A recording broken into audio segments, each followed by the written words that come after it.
Welcome back to the San Diego Bass Fishing Podcast. I'm pretty excited tonight.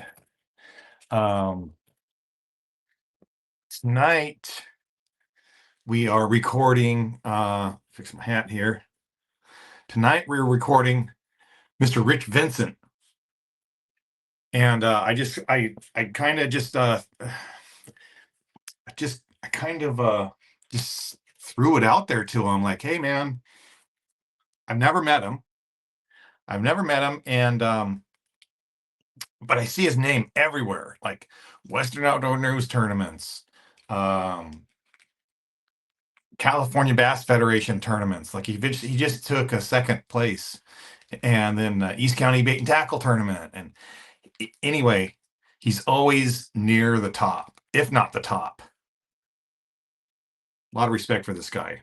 I'm super excited to be finally meeting him, much less interviewing him.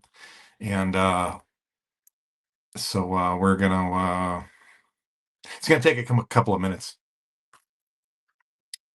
Went out to oh, there he is.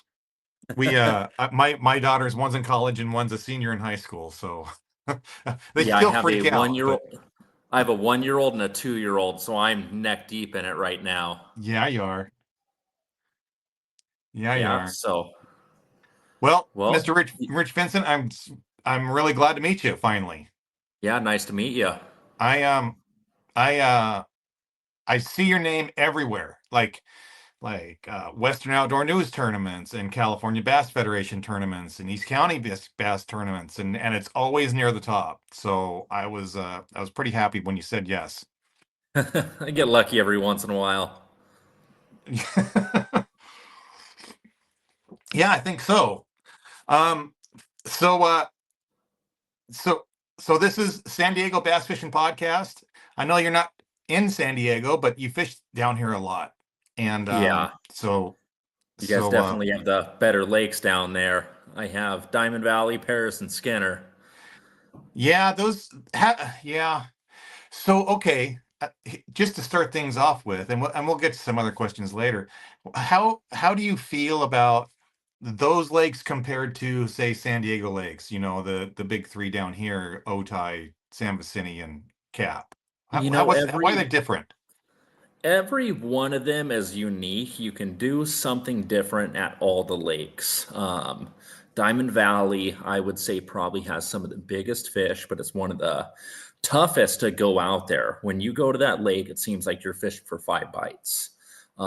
There's those select, 3 months out of the year where you can just go out and catch them on anything, but the rest of the year, it's just pretty tough in general. Paris has the dirty water. That lake can be fun. It's a small lake when the water's down. Fish is very small, and with the wakeboarders and everything like that, just the water ski traffic, it makes it relatively tough at times. Even just the logistics aspect, just getting in and out of there, that doesn't make it the most appealing lake to go to, especially in the summer months. Skinner's a fun lake. That's like kind of a hidden little gem that we have. It's closed right now, but you can go out there. You can have some fun. It's Little Otay. But I think San Diego really has the best, funnest lakes. You can just go down there and you can do just about whatever you want. In between San V, Otay, and El Cap, whatever your method of fishing that you like, I think you can go out there and you can just catch them on whatever you want. Right. Yeah. I totally agree with you. Like, there are 3 definitely distinctly different: lowland, mid, and then like a highland reservoir, with San V, with the canyons and whatnot and steep banks. But that's a great take. I appreciate that. That's good. That's good. Yeah. San V is like Diamond Valley, full of 1.5 pound, 2 pounders, the clear water. And they really bite there. You can kind of go out there, you can fish whatever. Not a fan of the sticks and the quagga mussels and everything like that. That's a big difference, For my time going down there, once they reopened San V, I had never fished a lake that had that many sticks and quagga mussels, and that was a Yeah. major learning curve right there. Yeah, yeah, yeah. It was kind of crazy there in the beginning. It's thinning out now, but Yeah, man, it was just like you'd just be like dragging a worm or whatever right over the top of the brush. Like you never got to the bottom. Like it was yeah, just over the top of the brush. I Yeah, know it was thick when it first opened, yeah. but it was. I Yeah. don't. They would bite it before it even got down into the brush, so that was the fun part. Now you have to actually get it down in there and work them a little bit. Right. Yeah. Yeah. Yeah. When they're down there in the bottom of at the base of at the base of that brush, that's when you start breaking them off a lot. Yeah. Yeah, just take my money. I'm going home. Right. Yeah. So we have so okay, so Mr. Where did you come from? How did you start bass fishing? I started my neighbor. I was always into fishing when I was a little kid. At one Hmm. point, I lived in La Mirada. We had La Mirada Regional Park, and I think I went out and caught a bluegill on my very first cast when I was like 4 years old. And Nice. I've just been addicted ever since. And then uh, my grandparents lived out there in La Mirada. My mom, she lived out in Murrieta. So I had a neighbor that when I was a little kid riding my bike up and down the street, seen his fishing rods, and I was always just pestering him, take me fishing, take me fishing. So he just over time got me into bass fishing. And Hmm. he's the one that really fueled, poured fuel on the fire Yeah. and got me probably 14 years old. I started fishing with the Lake Elsinore Bass Club, had to have my parents sign a waiver for me to go out, do the tournaments. And then I basically learned a lot from a lot of guys on the back of the boat. We had some pretty good sticks out there. And then eventually, I think I was 19. I was able to buy my first boat, bought a little Triton, and then abused that thing. And then just kind of worked my way up, got a Ranger. Now, uh, waiting for my third Ranger now to show up. Hmm. Yeah. Um, so let's just jump right into it. You make your own A rigs. Yes, I do. I have Do plenty you of have one them. available? Yeah, I got a whole bunch right here. I grabbed them all kind of ready for it, but I make them all different shapes, sizes. I think the ones that got popular were just making these smaller ones, the size of my hand right there. Yeah. So this is this thing is a little ball right here. I make them any which shape, size, anything like that. But here's a let's see, 3, 6. This is a 9 wire, fit in the Yeah. palm of my hand right there. So it's just an absolute ball of baits. 3 hook. I can make them the 5 hook for the saltwater guys. Some of those guys really love it for going out catching the spotties. Hmm. But making the little 3 arms. Here's a little desert rig, and I think one of the things over the years, I was fishing everybody else's A rigs, and I would get their bait, and basically all I wanted was the wires, and I would cut everything off from it and basically just start over, put my own swivels, everything like that on there, and eventually just started making them. Finally, put them out there, and they sold. They sold like crazy. Yeah. Yeah. You were probably, I would imagine you were probably one of the first guys to make small wire forms for the A rigs. Yeah, they were out there, but not, at least for SoCal, I don't think anyone was really making it. Yeah. And I think it kind of gained the popularity, and see, everyone kind of has their own unique takes on it. Hmm. A couple guys are making other ones, but I think what really separates me is I try to use the highest quality components on mine. Okay. So Yeah. tested my wires. So far, no one has ever told me they've broken a wire on one of my baits. Where I used to back in the day take a hog farmer, or the flash mobs were great. You buy Yeah. those things for what are they, $12? Yep. But if you really get a day where you're fishing it all day and catch them all day, by the end of the day, I'm missing 2 or 3 wires. So at that Sure. point, what good is it? Right. Oh no, it goes in the trash. I mean, Yeah. cut everything, you cut all the hardware off of it and start over. Yeah. Yeah. Part of how I made it, all the wires are continuous all the way through the head. Hmm. They loop around the main loop right here. That wire basically runs straight down to right there. That's one continuous wire. Every other wire loops through that. And then I use the clear shrink wrap so you can put something up on the front of it, little bass tricks or something, just Yeah. match it to your bait color, and that kind of becomes the head matching Yeah. to it. Yeah. That's And then the way that's I that's crimp nice. everything, it allows the little bit of movement so you can sit there and flex these. And no matter how much the fish rolls this thing, folds it up, the wires, they just go right back into shape. It Uh-huh. doesn't create a hard point for it to basically bend over and over in that same spot and snap. It kind of distributes all of that force. Okay. All right.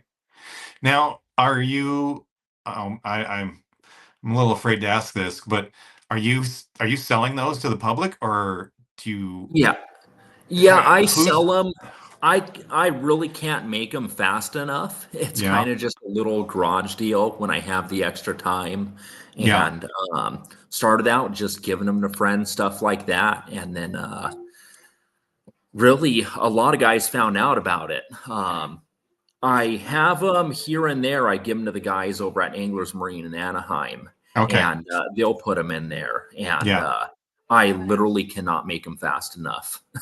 Right. So Yeah, I I bet. just do large batches, put them in there, and then just they go pretty quick. Have Okay. guys they message me, and I just tell them, hey, hang tight. I'll get with you. It's kind of like taking a number. Once I Yeah. have a big batch, I'll hit you up. If you want something custom, just send me a message, and then I can get you kind of built out exactly what you need. Yeah. Another thing that you do, which is I hadn't seen before, is the The bends. the bends where it holds the blade in place. Yeah, so that little bend right there, part of that is just to make it a stealthier rig. Uh-huh. Um, it was all about trimming down the fat on there, not having the crimps on there. So you're Hmm. already going to have a wire there.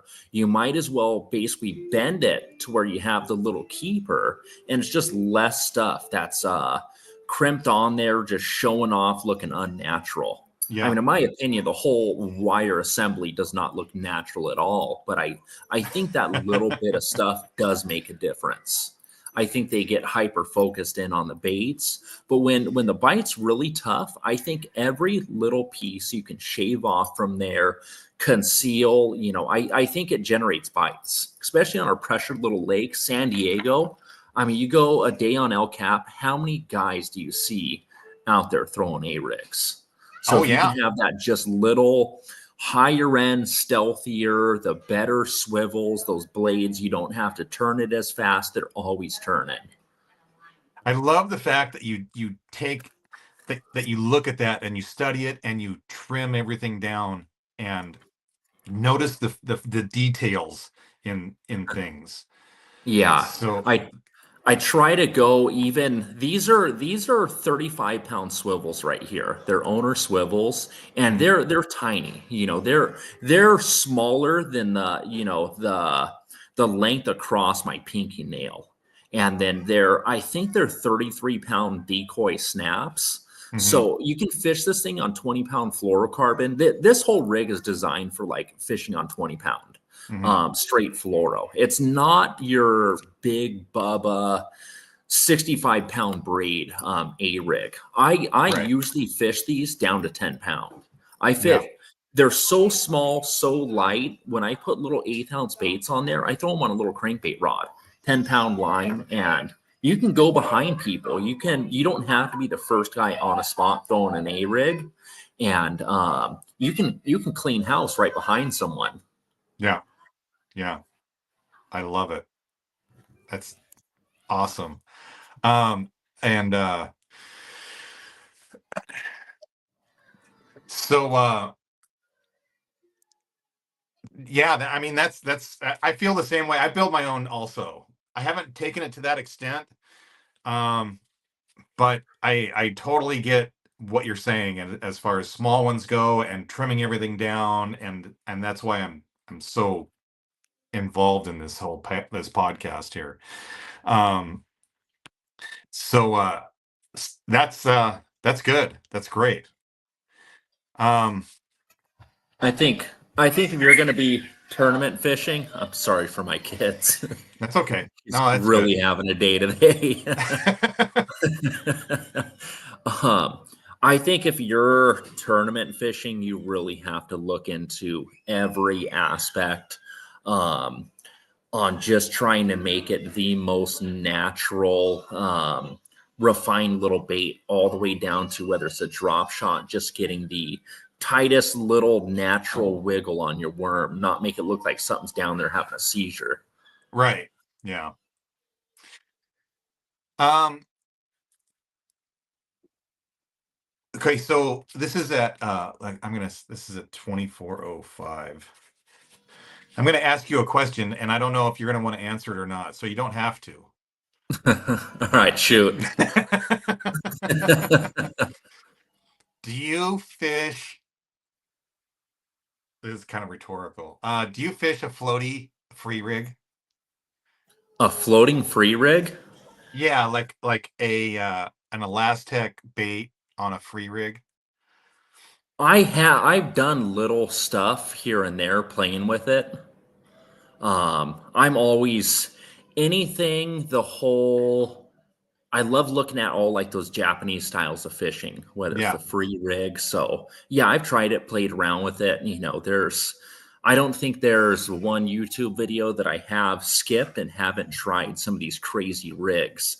The little rig with the coffee straws to make I don't even know what you call it. But yeah, I played around with different stuff like that. Yeah. Yeah. Have you done much with modifying your swim baits? Like, okay, so Havasu is always on my mind. You know, like we're coming into like Havasu season for me, and and I've done well with the whole Joe Uribe type of swim jig with the Hmm. big Kitech, and kind of like you cut the hook off and you put a rig a treble hook on the top of it and weight it so it Yeah, the swims Butch right. Brown swim jig. Yeah, kinda, pretty much. Have you done much with that? I've tried it. It's not really my style. I pour lead. I think me personally, I have more confidence in stuff that I make and pour. And Okay. I feel like I can take just the swim jig head that I have and go out and not exactly be Joe Uribe, but I think I can my own equivalent of just being able to catch fish. Yeah. So Yeah. I think it's more of a confidence thing. I've tried playing around with that rig, the couple different heads that are out there that you can modify, and it's not so much my style of fishing. Hmm. Yeah. Usually, when I'm throwing a swim jig, it's heavy brush. I used to fish it a lot. The back of Hodges when Hodges was open. Yeah. Yeah. Yeah. His is it's like an open, almost an open water kind of thing. Well, and you're Yeah, dragging it over cages and things. Um, yeah, because I think that treble hook in the back, man, it gets next to a piece of wood and it grabs it like. exactly. And I think that's the difference for me why it just doesn't line up. I'm more of the Yeah. person that has to thump the cover in order to get the bite. I'd Hmm. rather a traditional swim jig or crankbait or something to Yeah. get down in there and make that contact. Yeah. Yeah. He definitely does something unique. He knows how to target those fish that want to come up and feed. Right. Yeah. Yeah. He's got that lake. Man, he does Tough well. guy to He beat does out well there. he does well at that lake. Yeah. Yeah. So yeah, I was at the last Western Outdoor News. I just ran up into the river every day because I couldn't find the stuff in the grass or whatever that I was hoping to find in pre-fish. So I just ran up into the river and ended up doing okay, I guess. But I um and yeah, so we just slugged it out up there. Yeah, I had a pretty good day one. I was sitting somewhere like third, fourth place. I drew James Finney Jr. and I was stoked when I had him as my co-angler. And Hmm. we kind of just it was my first time ever fishing with him, but I knew we would kind of like match on our styles on what we were doing. And then so we ended up having a pretty good day. We were somewhere like 20 pounds on day one. So I had Hmm. a big male fry garter that I had found in practice that I was trying to get. And I just tell him, I go, kind of throw out there, just, fish out in the open water. I go, see if you can pick up the female.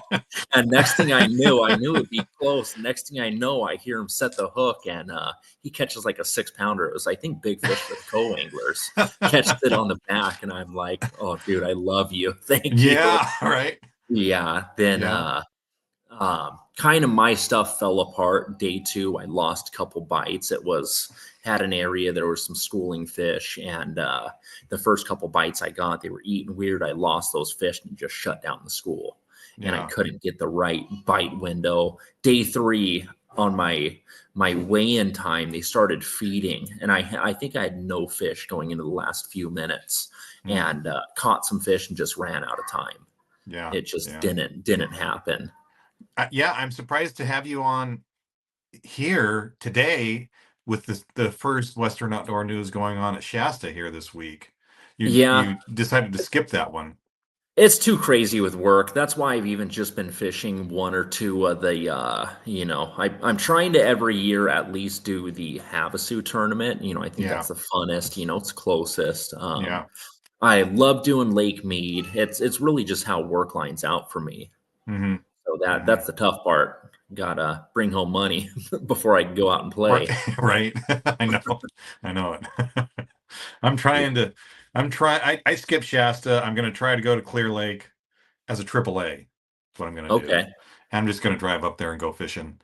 And then I like the I like I like the weigh in or the how the co helps the team in the Western Outdoor News, the shared weight format. I like Yeah. that. Um It's and definitely the better tournament trail, the higher end, pro tournament trail on the West Coast.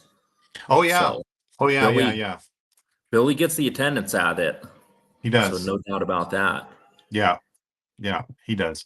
So there's that other series now. It's BAM, Bass Angler Magazine series, but it's all up north, you Yeah. know. It's not even for us, really. Yeah. Yeah, that's It's the too hard far. part. Us SoCal guys, we have such small lakes. Our Yeah, closest body of water we can host something like that is Lake Havasu. right. And the I think the NorCal guys never want to come down here. I mean, it's just like they have great lakes, but it's just so expensive to go up there. Yeah, yeah. So do you do much fishing at the lower river, say Martinez or Yuma area? I'm going for my first time. I think it's no, in 2 weeks. So Oh, you're gonna do PDF, The Bass Federation. yeah, yeah. So I'm going to go out there one day of pre-fish, see if I can figure it out. So see if I can take my There's lower a lot of unit off water. or something. Yeah, there's a lot of water. I love the lower river. It's one of my favorite places. I might see you out there. I might do that one. Okay. Yeah. It's a Hopefully I two can day. figure something out. It's a 2 day, and it's a Saturday Sunday, which is kind of weird. Yeah. So how they structured the federation this year, it's a 2-day tournament, but each day is a separate tournament. Oh, okay. So yeah, Saturday is its own individual tournament, same thing with Sunday. Oh, that's interesting. I I think I saw that the ABA is out there at the same time. Huh. Have you That'll seen make it that? interesting. Yeah, like two tournaments going on the same day. Okay. Um, which is big enough for that. And we've had plenty of times where we've had two tournaments going out of there at a Fisher's, on the same day.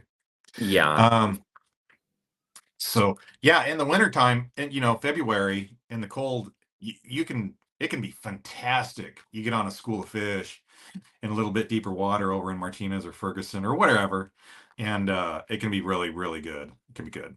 So Yeah. yeah, I'm thinking about doing that. Yeah. I haven't Yeah, fished a federation tournament yet. you should come out and play. Yeah, I like the idea of being solo.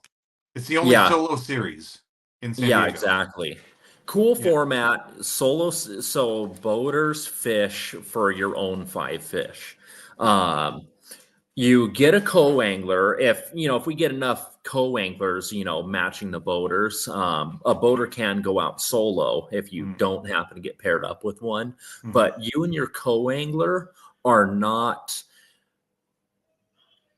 you're not on the same team, but you're not actually competing against each other. So it's two separate. The co-anglers, Right. co-anglers are their own division. Mhm. So you can kind of use it to your advantage and you guys can kind of work with each other. Yeah. There's a couple really good guys out there. I've had some of those guys whoop my butt from the back of the boat. Oh, I don't doubt it. I have Yeah, no doubt about that. you get Ronald Kim or there's a couple guys that they'll take, they'll just every time you turn around, you just hear them. You hear them setting the hook, and you're like, dude, what are you doing? Fish splashing around back there. Like, Yeah, what's going on back there? yeah, yeah. So I've learned a couple pretty cool things from some of those guys. Uh-huh. Uh-huh. Yeah, so and we try to, some of them I try to utilize it, like, hey, you try this, I'll try that. We can help kind of put the day together. Yeah. So Yeah. I'll try to hit an area. I'll hit what I'll hit what I think is, like the better spot. Coinger gets kind of the first picks, but I don't try to leave those guys hanging. I try to say, hey, cast over here, line up with this on the bank. There's a patch of rocks down there. And I'll be throwing one thing, they'll be throwing another, Yeah. they'll be Yeah. whether drop shot, anything. And Yeah. start seeing those guys get the bites. And it helps you put the day together. Oh yeah. It'll clue you in for sure. Yeah. Yeah. That's why I like the Western Outdoor News team shared weight format. Was Yeah. that was good. So what would you consider your go-to? What's your strong point in bass fishing? That's really a tough question. If I could pick one thing, it would be flipping. It would be a Wow. flipping stick with 65-pound braid and at 1 ounce or ounce and a half weight. Not the most ideal on all of our lakes, but I would say that is the absolute funnest. Yeah. When I was a little kid, I grew up fishing Skinner. My neighbor, that was like my introduction into bass fishing was flipping. Yeah. So, and it wasn't always, certain time of the year you could get away with the 65-pound braid, the heavy weight. But it was even more going to 12 or 15-pound line and flipping Cincos and stuff in the toolies and Hmm. just learning how to really finesse in there, Hmm. finding the sweet spots in toolies. So I've always kind of thought when it came to a toolie bite, that was always a strong point for me. Yeah. Yeah. Even though if I ever fish Otay, I stay completely away from the toolies and Isn't no, I get my that butt kicked isn't there in that the toolies. crazy? It's funny. That's funny that you bring that up because I was trying to explain that to somebody about Otai, and I said for a long time I didn't catch anything at Otai. I mean, I did very poorly in tournaments and this and that, and then all of a sudden it was like a light switch went off, and I started doing really well, and I was trying to figure out what changed, and what changed was fishing A rigs was one thing, and fishing away from the toolies was the other, like going and looking at channels, small depressions, those kind of things, and targeting more offshore fish. And all Yeah, of a sudden I started catching them. Like it's been good for me, you yeah, know. yeah. I I learned stayed away that. from the toolies. I don't flip very much. Very little, really. Yeah, Only if I I think have to. I think it's only a couple months out of the year where you can, do really well up there flipping, where you have a shot of, cashing a check or winning. Yeah. But other than that, I think it's more of a more open water, not necessarily, but even just out in the grass, stuff like that. Yeah. Um, Yeah. but you watch some of those guys, and you see a couple guys taking off on the live scope out there, Mhm. so tapping into those fish. Yeah. Yeah. So, yeah. So, yeah, it was, and just following the seasons too, just like you said, there's a couple of months there that it's good flipping or Cinco fishing and next to the Tulies or this and that. And and I think that's why my club, they really enjoy Otay, is because they can just go down and fish a drop shot next to the Tulies and catch a limit. They'll catch 8 or 10 pounds or 11 pounds, and they're happy with that. But for the guys that are gonna that that win, it's all about it's not about that. Yeah. It's different. Yeah. Yeah. And yeah, it's driven time of year, everything like that. They're like, I believe those Tule lakes, you get there's fish that never leave the Tules as long as there's water in there. Hmm. Uh, Hmm. Kind of seen that maybe 7 or so years back at Skinner, when they lowered the lake down and there was literally not a drop of water in the Tules. Yeah. And it forced every fish out there. And then all of a sudden it was just like, you had these fish that lived their entire life in the Tules. It was like they never seen a crankbait before. And, or just anything stupid like that. And it was Yeah. just the most wide open, wildest bite. Yeah. And then, Yeah. it lasted a couple months, and I think they got wise from there. Yeah. Yeah. I've seen that happen at Miramar, which is ringed with tulies. They lowered the Yeah, water and it forced everything out. And then, eh, at Otay again, when the water is down outside the tulies, that's when the best fishing happens at Otay. It's when the water's yeah, not in the tulies. yeah, Pulls everything out of them. yeah, definitely. Gets the bait out of there, whether it's, Yeah. bluegill, shad, crawdads, it just pushes everything out, and it really turns to a free for all. And you Yeah. really see it in at least I don't go down Otay too often. I don't know how they cycle it that much, but the couple times I've seen it low, always seems like it's, like the colder months, Mm. either just leading into spring, winter, and where you don't have a lot of grass. I feel like it kind of makes it like a free for all. Yeah. Yeah. It does. Yep. Um, So what are your plans? What are you going to which Western Outdoor News are you going to fish this year? I'm locked in. I'm gonna do Havasu. I want to try to do Lake Mead. Those are the two I really want to do. With how close Mead and the U.S. Open are, I don't think I can swing that one. Hmm. Um, definitely gonna try, but I kind of doubt it. Me disappearing for over a week at a time, Oh a yeah. month apart. That's tough. That's tough on work. Yeah, yeah. And I know some people that had put their opinions forth with Billy about the scheduling and having them kind of stacked on top of each other there in the fall or in the Yeah. later in the year.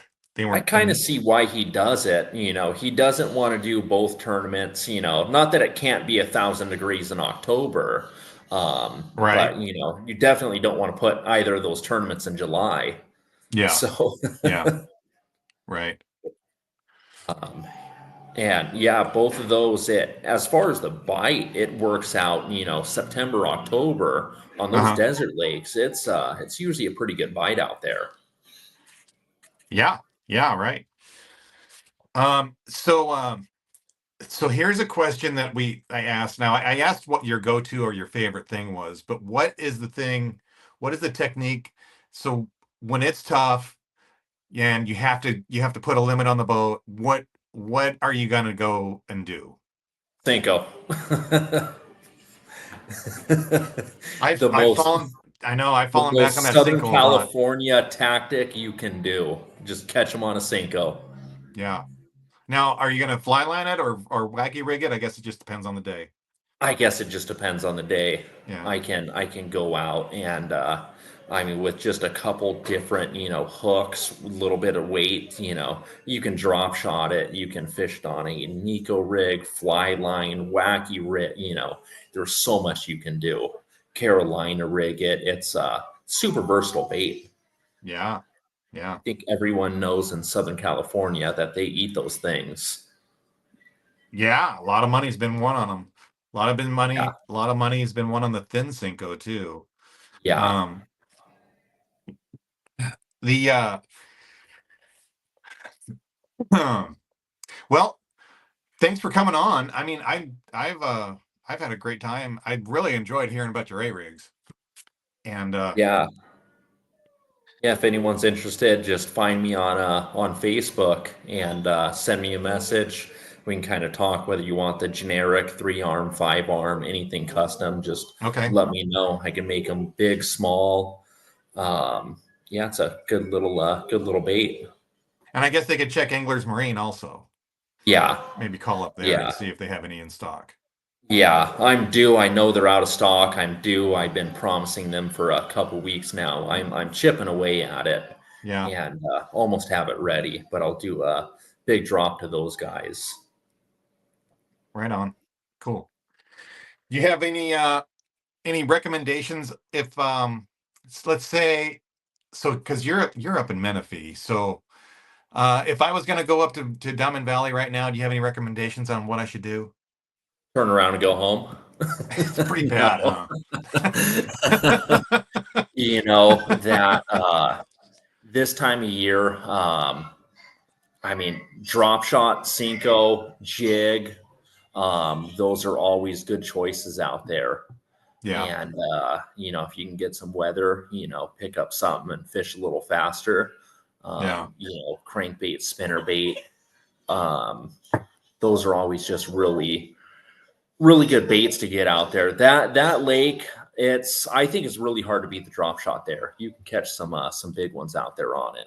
hmm hmm So I've heard of plenty of guys catching, 9, 10 pounders on a drop shot out there, sure. and I not was, not just lying about it. yeah, I was at an El Cap today. I scratched up 15 pounds. I thought I did pretty good. I was feeling pretty good about myself. Oh, that's And good. yeah, and then I talked to my buddy. He's like, I said, "Hey, how'd you do?" He's like, "Oh, I think we had like 20." I'm like, 20 pounds? He's like, "Yeah." I'm like, because it only took 14 to win this past weekend, Like, Yeah, I'm like, "Oh my God, you seen gotta be you were kidding. right there. You gotta be kidding me." You're like Yeah, 20. Yeah. Yeah, he said as long as you were throwing at fresh rock, it was good. There wasn't a lot of boats on the lake today, so that helped a lot. You know, yeah, you could kind of cherry pick yeah. stuff. Yeah, definitely. They should be starting to move up. It was definitely warmer today. Not saying It it's not going to cool back down. 77 degrees air temperature today, and the water was 53 this morning and 57 when I left. Okay. So, obviously a lot of it was solar. But yeah, I'm looking at like the next 2 weeks. We got the moon coming up, full moon in February. The water's warming up, basically. I think it's gonna be a big 2 weeks here. Yeah. Yeah, if We we can had have the steady weather, you'll start to see those fish moving up shallow. Don't think they're ready to do their thing, but they'll be up there. The females should already have their eggs growing and mhm, get up there and at least warm their bellies. yeah. Yeah, we had so big fish in the tournament on Saturday was 8.6. We had an eight Wow. six. She's beautiful fish. Gorgeous. Yeah. Yeah. And then a hand or four over 4 pounds, couple of fives. So not for me, but I just had some three. I had a couple of 4 pounders, but That that's really good if you compare it to what the East County tournament, the yeah, big fish, yeah. yeah, that's a big change right there. Well, That I just interviewed Trenton, the guy who won East County, and he started his day off by losing a giant, like a big one. He said it was like 8 Yeah. pounds right off the bat. And then he just fished for four other bites for the day. He only had 4 fish. He only had 5 bites. Yeah, they were the right bites. 4 fish for how Yeah, many pounds did he have? Was it? 17.9. Yeah. Yeah, Yeah, those were the right ones. yeah, right. Yeah, that's still going on. Yeah. It's still going on. So yeah, he was super vague. He's got the ABA coming up here next week or Yeah, whatever, I don't two blame weeks. him. So he's just like, I didn't ask. I didn't ask what he was throwing. He told me, he said at the tournament, he's like, he threw a crankbait inside of 10 feet of water, and that's it. That's all he said. Yeah. That was it. And I don't blame him. More power to him. Yeah. Got a Yeah, lot of money on the line at this point. yeah, definitely. If you're on him that well, just stay quiet. Oh yeah, yeah, totally. And so anyway, okay, so I know you're busy. I'll let you go. Thank you for coming on, and I'd love to have you back. All right. Yeah, May- definitely. Call me maybe after anytime. the Havasu tournament or something. Yeah, let's do it. Sounds good. Well, thank you, Bruce. Okay, thanks a lot, Rich. We'll talk to you later. I'll see you at the lake. Okay. All right. See ya. All right, Thank you. bye. Well, welcome back, everybody, to San Diego Bass Fishing Podcast. Today we have the Meyer family on, and I'm very happy to say that they're friends of mine, and we're in the same bass fishing club, San Diego Bassmasters. And yesterday we were at San Vicente with the SoCal Juniors, and Hunter Meyer and Nick and Victoria's son took first place. Actually, I guess it was a team effort, right, Nick?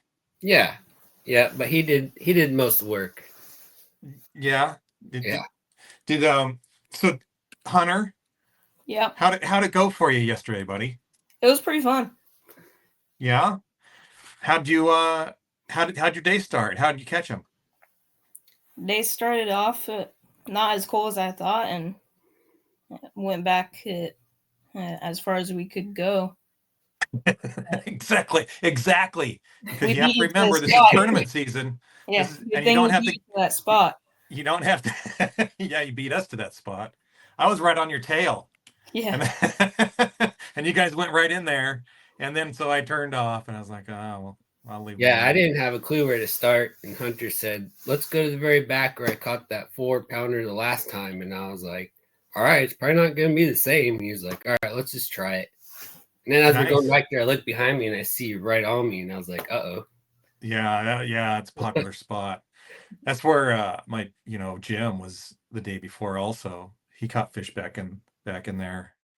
But so what was your first fish, Hunter? 6-pounder. 6-pounder. Nice. What'd you catch it on? I don't know if you want to tell me that either. Just tell me you caught it on a drop shot. What'd you catch it on? You can tell them. Free rig. Yeah, you can tell me. Everybody knows about it. Not necessarily what you're using, but free rig's pretty general now. So free rig, did you guys catch a bunch of fish yesterday? Yeah. Caught almost 20. What? 20 for the boat, or did you catch 20? And 20 for the boat. Yeah. Well, that's pretty darn good. That's good fishing. Did you guys move around a lot?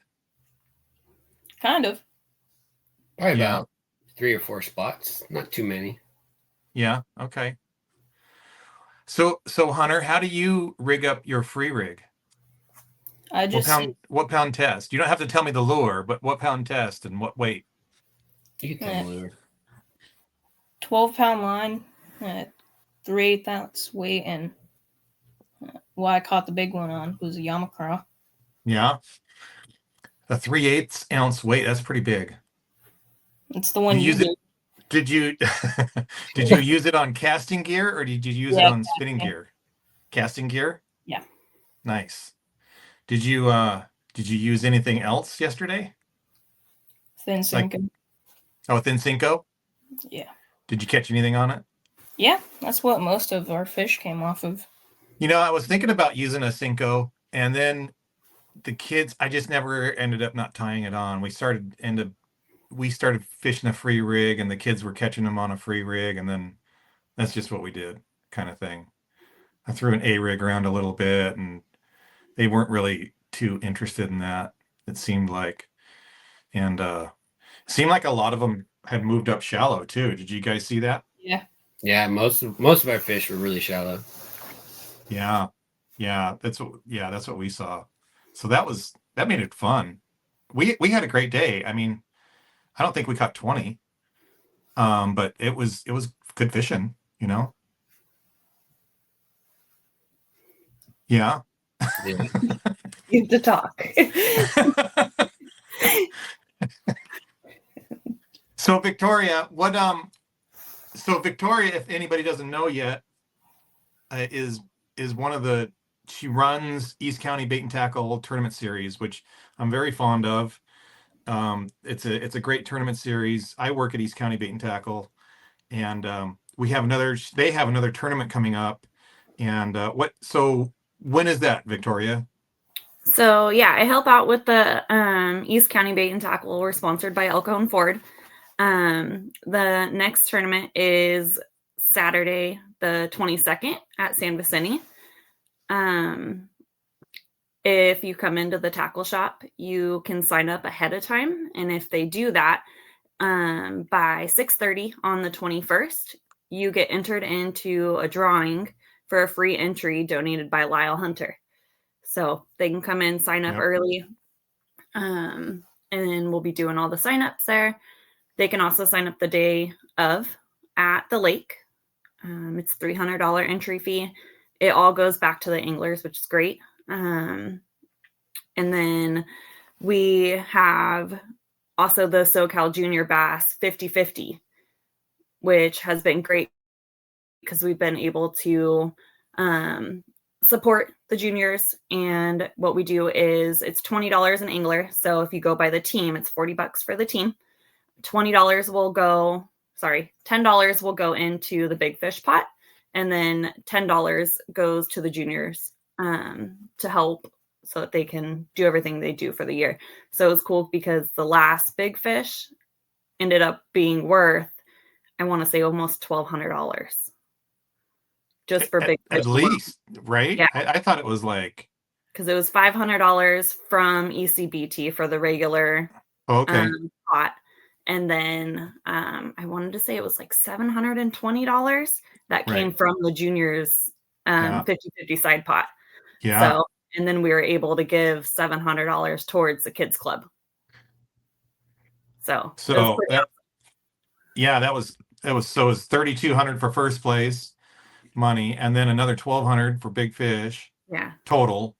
Yeah. And so $4,400 plus all the prizes and things. They were pushing a lot of money in cash and prizes there at the first the last tournament at El Cap. Our goal is for it to be like that every time. So we had 46 or 47 teams. 46, I think it was. And our goal is to be able to, the more teams that come out, the more money we get to pay back to the guys. And we do hope to continue to have that big of a raffle and all the prizes and everything. So hopefully we can get more guys out next time. Break that 50 boat mark. 50 that teams. Would be amazing. That was always Jim. It's not very far away. I know. We've always been able, with the San Diego Team Series, we've always been able to get 48, 49 boats, but we weren't able to hit that 50 for the last couple of years. So it was really cool. Hopefully we'll be able to get it. Really? Even with the night tournaments, because I know those night tournaments really pulled a lot of boats. I know the last couple of years that I helped him, we were always like right on the cusp, 48, 49. So if we hit 50, it'd be cool because I know that was always what Jim wanted to do. So yeah.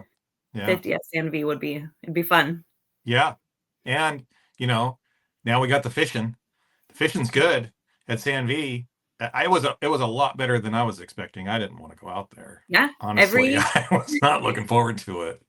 Every team that weighed in yesterday with the kids had a 5-fish limit. Yeah. So Yeah. There was several 4-pounders, and Hunter got a 6. They were all really good looking fish. they're all really healthy and Every spot we went to also had fish, so it wasn't like there was dead areas. That's we moved around a little bit more, but than just like 4 spots. I think we went 6 or 7 or whatever, and we found most of them we got fish in most of them, like Yeah. at least one, and it was kind of funny because that way we were going down the bank at this one spot, and I was like, you guys, this is weird. We haven't caught a fish here yet, but all the other spots, I mean, we've caught a fish every spot we've been into, and lo and behold, like next cast, we catch one. So it was good. It was fun. Yeah. They'll probably just get better too. Oh, I'd have to imagine. Yeah. Even more fish moving up, and water was 58 degrees yesterday, which surprised me. Yep. See some spawners going on pretty quick next week. Well, I don't know. It's supposed to rain. See how much it rains. Yeah. hopefully it doesn't change it too much. If so, Sandview should be fun for the East County tournament for sure. Yeah. Well, we're all looking forward to it. We'll be there. Us too. All right. Well, thank you guys. Thanks for coming on. All right. I'll talk to you guys later. Thank you, Okay. Bruce. See ya. Bye.